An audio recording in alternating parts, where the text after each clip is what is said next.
Shalom Bapak Ibu yang kekasih dalam Tuhan. Hari ini kita bertemu kembali untuk kita bersama-sama mendengarkan kebenaran firman Tuhan. Firman Tuhan seperti minggu yang lalu, judulnya adalah Yesus Pusat Hidupku. Bagaimana kita menjadi orang Kristen, orang yang percaya kepada Tuhan, menjadikan Yesus itu tetap menjadi pusat hidup kita.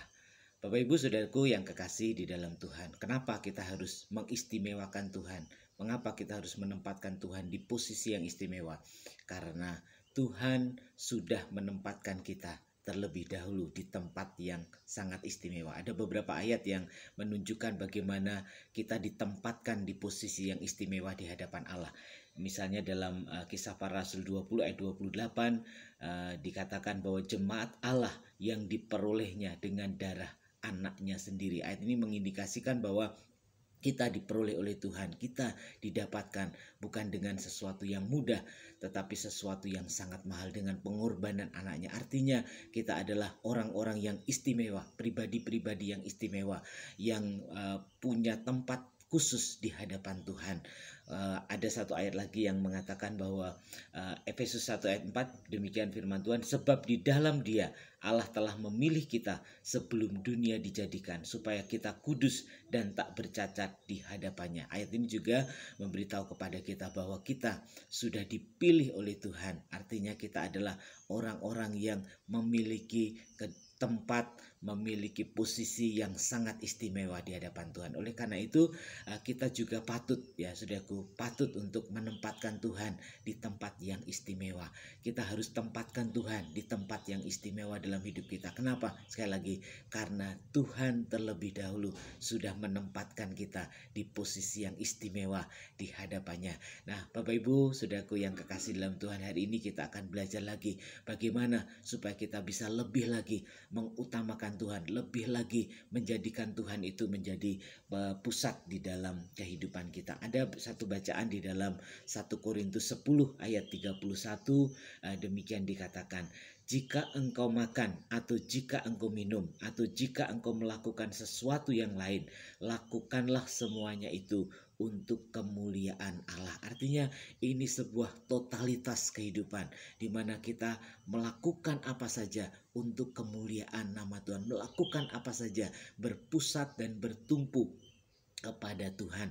Bapak Ibu yang kekasih di dalam Tuhan, amanat dari firman Tuhan ini untuk apa? Supaya kita menjadikan Tuhan sebagai pusat kehidupan kita. Jadikan Tuhan jadi pusat, jadikan Tuhan jadi yang terpenting, jadikan Tuhan seluruhnya ya, dari kehidupan, dalam kehidupan kita. Jadikan Tuhan yang terpenting, yang terutama di dalam kehidupan kita. Itulah mengapa hari ini kita serius untuk belajar, untuk menata kembali kehidupan kita supaya kehidupan kita sungguh-sungguh berpusat kepada Kristus. Bapak Ibu yang kekasih di dalam Tuhan, kita ingin menempatkan Tuhan di dalam pusat kehidupan kita. Kenapa? Karena kalau bukan Tuhan yang ditempatkan dalam posisi yang pusat dalam hidup kita, maka akan ada, saudaraku ya, hal-hal yang lain yang menjadi pusat kehidupan kita. Saudaraku yang kekasih, orang yang materialistis akan menempatkan harta sebagai pusat kehidupannya. Orang yang gila hormat akan menempatkan hormat sebagai pusat kehidupannya. Seorang yang terobsesi menjadi terkenal menempatkan popularitas sebagai pusat kehidupannya. Seorang yang mendewakan kecantikan menjadikan kecantikan sebagai pusat kehidupannya. Seorang yang mendewakan gelar akademis menempatkan pendidikan sebagai pusat kehidupannya. Artinya apa? Ketika kita tidak menempatkan Yesus di tempat yang pusat di dalam hidup kita, maka pusat hidup itu akan ditempati oleh hal-hal yang lain. Nah, Bapak Ibu yang kekasih dalam Tuhan, hari ini kita harus menjadikan Yesus sebagai pusat hidup kita. Seorang murid Kristus haruslah menjadikan Yesus sebagai pusat di dalam kehidupan kita. Tuhan ingin supaya kita sungguh-sungguh memusatkan kehidupan kita hanya kepada Dia saja, ya, karena Tuhan sudah menempatkan, sekali lagi, Tuhan sudah menempatkan kita di tempat yang semestinya, di tempat yang istimewa di hadapan Tuhan, di tempat yang sangat dimuliakan oleh Tuhan. Oleh karena itu kita juga harus imbal baliknya ya, itu imbal baliknya kita menempatkan Tuhan di posisi yang terhebat, yang terpenting, yang paling penting di dalam kehidupan kita. Nah, sekarang pertanyaan buat kita, bagaimana caranya supaya kita bisa menempatkan Tuhan itu di pusat yang terpenting di dalam kehidupan kita? Cara yang pertama adalah prioritaskan kasih kita itu hanya kepada Tuhan. Prioritaskan kasih kita ya, itu hanya kepada Tuhan. Itu yang pertama harus kita lakukan. Kita buka dulu di dalam Matius pasal 10 ayat 35. Saya akan bacakan bunyi kebenaran firman Tuhan. Barang siapa mengasihi bapa atau ibunya lebih daripadaku, ia tidak layak bagiku. Dan barang siapa mengasihi anaknya laki-laki atau perempuan lebih daripadaku, ia tidak layak bagiku. Ayat ini memberitahu kepada kita bahwa Yesus harus jadi prioritas kasih. Ayat ini bukan berkata supaya kita tidak mengasihi yang lain, tidak. Ayat ini berkata tentang jenjang kasih. Bagaimana kita harus menempatkan, ya, memprioritaskan Tuhan ya sebagai prioritas kasih kita. Yang paling kita kasihi, yang sangat kita kasihi, yang terutama untuk kita kasih adalah Tuhan. Yang sangat kita kasih, yang paling kita kasih dalam hidup kita adalah Tuhan, bukan yang lain, bukan jabatan, bukan keuangan, bukan kesuksesan, bukan harta benda, bukan kecantikan ketenaran, bukan hal-hal yang lain, tetapi yang paling ya kita kasihi di dalam hidup kita adalah Tuhan. Nah, Bapak Ibu yang kekasih dalam Tuhan, kita rindu supaya kita memiliki kehidupan yang demikian, menempatkan Tuhan menjadi prioritas di dalam di dalam kasih kita. Artinya apa? Kasih itu adalah sesuatu yang paling dalam diri seseorang. Jadi yang kita curahkan, perhatian, kecintaan itu yang kita curahkan hanya kepada Tuhan. Nah, sekali lagi ayat ini bukan berarti bahwa kita tidak boleh mencintai atau mengasihi yang lain-lain. Tetap mengasihi, tapi ini ayat ini berbicara tentang prioritas ya, tentang prioritas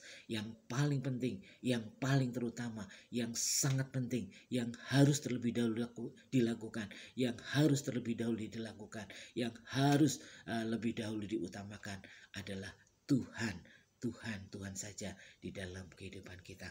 Nah, Bapak Ibu yang kekasih dalam Tuhan, mari hari ini kita menata diri kita kembali, lihat apakah ada hal-hal lain ya di dalam hidup kita yang menggantikan posisi terpenting dari Tuhan dalam hidup kita, atau kita cenderung untuk lebih mengasihi yang lain atau memprioritaskan yang lain. Mari kita pikirkan, mari kita renungkan hari ini, mari kita sungguh-sungguh melihat kehidupan kita, apakah kita sudah bergeser ataukah kasih kita masih tetap Tuhan yang menjadi prioritas di dalam kehidupan kita. Bapak Ibu yang kekasih dalam Tuhan, amanat firman Tuhan hari ini katakan, yuk kita jadikan Tuhan, kita diingatkan kembali, jadikan Tuhan Yesus sebagai prioritas di dalam kehidupan kita. Nah, bagaimana cara kita menempatkan Tuhan menjadi prioritas dalam kehidupan kita? Yang kedua ya, yaitu kita menyenangkan hatinya Tuhan menjadi kebutuhan yang paling mendasar ya. Menyenangkan hatinya Tuhan menjadi kebutuhan yang paling mendasar ya. Mari kita membaca dalam Yohanes pasal 4 ayat yang ke-34. Makananku ialah melakukan kehendak Dia yang mengutus aku dan menyelesaikan pekerjaannya. Jadi menyenangkan hatinya Tuhan adalah bagian terpenting. Diibaratkan seperti makan ya. Makan itu adalah aktivitas yang tidak usah disuruh ya, spontan, natural ya, begitu ya. Orang makan itu sesuatu yang natural ya, bahkan tidak usah disuruh-suruh, nggak usah dipaksa-paksa, biasanya kita akan makan. Artinya seperti itu kira-kira ya, aktivitas kita dalam mempermuliakan Tuhan, aktivitas kita dalam melakukan kehendak Tuhan seperti itu. Muliakan Tuhan, lakukan pekerjaan Tuhan spontan dalam hidup kita, tanpa dipaksa-paksa, tanpa disuruh-suruh. Bahkan itu menjadi kebutuhan kita seperti seorang yang makan. Kebutuhan itu kebutuhan yang harus terpenuhi, Makanya Bapak Ibu yang kekasih dalam Tuhan, kalau kita setia untuk melakukan eh, pekerjaan Tuhan, menyenangkan hatinya, menyembah Dia, memuliakan nama Tuhan, ya, seperti menjadi apa ya, menjadi seperti kebutuhan di dalam kehidupan kita, maka kita pasti akan menjadikan Dia menjadi pusat kehidupan kita. Bapak Ibu yang kekasih di dalam Tuhan, Tuhan Yesus sendiri memberikan teladan dalam kehidupannya ketika Dia ada di bumi. Dan ayat ini tadi yang Dia katakan bagaimana Dia setia melakukan kehendak Bapaknya, bagaimana Dia setia melakukan pekerjaan Tuhan, bahkan dan Dia berkata seperti makan, ya, seperti makananku adalah. Jadi makanannya adalah melakukan kehendak Dia. Nah, ini artinya Tuhan Yesus sedang menempatkan kehendak Bapa itu menjadi pusat hidupnya. Nah, sekarang kita juga akan menempatkan kehendak Tuhan itu menjadi pusat hidup kita, menjadikan kehendak Tuhan itu menjadi kebutuhan dasar kita, menyenangkan Tuhan. Kenapa Bapak Ibu sekali lagi? Kenapa? Karena tuh tadi argumentasinya, karena Tuhan lebih dahulu mengasihi kita, karena Tuhan sudah mengasihi kita, karena Tuhan sudah menempatkan kita di tempat yang terbaik. Tuhan sudah memilih kita. Nah, sekarang jadi bagian kita, kembalikan ya, imbal baliknya kita lakukan pekerjaan Tuhan. Jadi argumentasinya begini Bapak Ibu, bukan kita menempatkan Tuhan supaya kita diberkati, tidak, tapi kita sudah diberkati, kita sudah dapatkan yang terbaik, kita sudah diberikan oleh Tuhan yang terbaik. Nah, balasan kita apa? Kita akan mempermuliakan nama Tuhan, ya, seperti kita makan, artinya seperti yang dibutuhkan dalam kehidupan kita sehari-hari, seperti kebutuhan dasar kita memuliakan nama Tuhan. Bagaimana caranya? Kita melayani Tuhan, kita menyembah Tuhan, kita mengagungkan Tuhan, kita setia dalam beribadah, kita setia melakukan pelayanan kita setia dalam pekerjaan kita, karena kita tahu bahwa pekerjaan kita lakukan juga seperti untuk Tuhan, ya, bukan untuk manusia. Di tengah-tengah keadaan yang sulit seperti sekarang ini, saudaraku, kita harus tetap memiliki semangat untuk mengerjakan apa saja seperti untuk Tuhan, dan itu yang akan kita lakukan. Bapak Ibu yang kekasih dalam Tuhan, saya percaya kita semua diberkati, kita semua sudah ditolong, kita semua sudah dilindungi oleh Tuhan, kita semua sudah dipilih oleh Tuhan, sudah diselamatkan oleh Tuhan. Makanya balasan kita apa?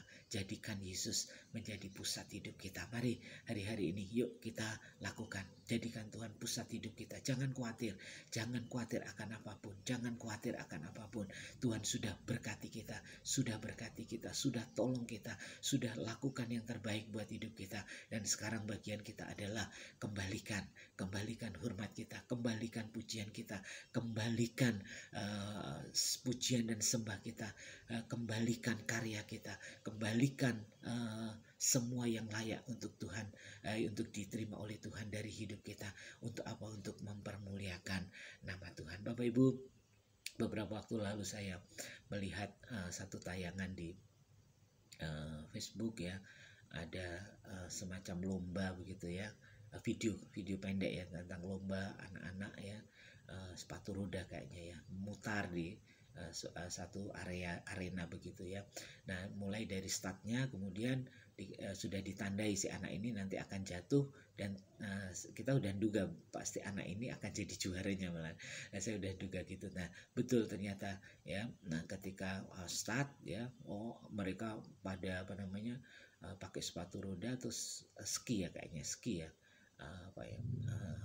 mereka jalan begitu, mereka lari gitu, dan anak yang ditandai tadi ternyata betul, ya, di langkah keberapa dia jatuh begitu. Wah, dan ditinggal sama peserta yang lain, tapi anak itu kembali bangkit, kemudian berusaha untuk mengejar, ya. Wah, itu beberapa putaran itu baru bisa bisa merapat ke ke teman-temannya yang sudah mendahului dia. Terus akhirnya pada putaran keberapa dia akhirnya bisa maju, dan bahkan waktu finish, ya, anak itu malah jadi juaranya, ya, Bapak Ibu yang kekasih dalam Tuhan, saya percaya anak ini juga punya fokus, ya saya harus menang, saya harus menang, saya harus menang, saya harus jadi juara. Jadi itu aja yang yang mungkin ada di pikirannya, sehingga dia walaupun terjatuh ya, walaupun harus bersusah payah kejar ketinggalan, tapi akhirnya dia menang ya. Bapak Ibu yang kekasih dalam Tuhan, demikian juga kehidupan kita. Yesus harus jadi fokus utama dalam hidup kita. Kita terus fokuskan hidup kita ya, walaupun ada banyak rintangan, kita fokuskan Tuhan ya. Firman Tuhan beberapa waktu yang lalu berkata, kita sedang berlomba dalam perlombaan ini, jangan sampai kita kalah. Kita bisa saja terjatuh, terpleset ya, seperti video tadi, tapi kita bangkit lagi. Kita jalan terus, lari terus, ikuti terus perlombaan iman kita sampai kita mencapai garis akhir dan kita menjadi pemenang di dalam Tuhan. Bapak Ibu yang kekasih dalam Tuhan, yuk fokus hidup kita sekali lagi hanya Yesus. Fokus kita, jangan fokus yang lain, jangan fokus kepada ketakutan, jangan fokus kepada kekhawatiran, jangan fokus kepada kebutuhan kita. Fokus kepada Tuhan, karena Dia sudah memberkati. Tuhan sudah memberkati hidup kita, sudah tolong hidup kita, dan terbukti saudaraku, Dia memberkati hidup kita luar biasa. Makanya hari ini sekali lagi firman Tuhan katakan, yuk kita memfokuskan diri, jadikan Tuhan menjadi pusat hidup kita. Kenapa? Karena Tuhan terlebih dahulu sudah memberkati kita dengan luar biasa. Saya percaya firman Tuhan ini memberkati kita semua. Bapak Ibu Jemaat Philadelphia diberkati oleh Tuhan, ditolong oleh Tuhan dalam perlombaan iman. Kita terus bersemangat dan kita terus mencapai garis akhir. Kita dapat kemenangan yang berasal dari Tuhan. Demikian kebenaran firman Tuhan untuk kita semua. Mari kita berdoa. Kami bersyukur kepadamu ya Tuhan. Terima kasih untuk kebenaran firman Tuhan hari ini. Berkati kami dan tolong kami. Berkati jemaat Philadelphia yang sudah dengar firman Tuhan ini. Terus kami fokus kepada Tuhan. Hidup kami fokuskan kepada Tuhan. Kami beri yang terbaik buat kemuliaan nama Tuhan. Kau dipermuliakan, Kau diagungkan terus menerus di dalam kehidupan kami. Terima kasih Tuhan, terima kasih. Kami percaya Kau cukupi apa yang menjadi kebutuhan kami. Tidak ada yang kekurangan di antara kami. Semua kami dicukupi dan diberkati oleh Tuhan. Terima kasih Tuhan untuk semuanya. Dalam nama Tuhan kami Yesus Kristus kami berdoa. Haleluya. Amin.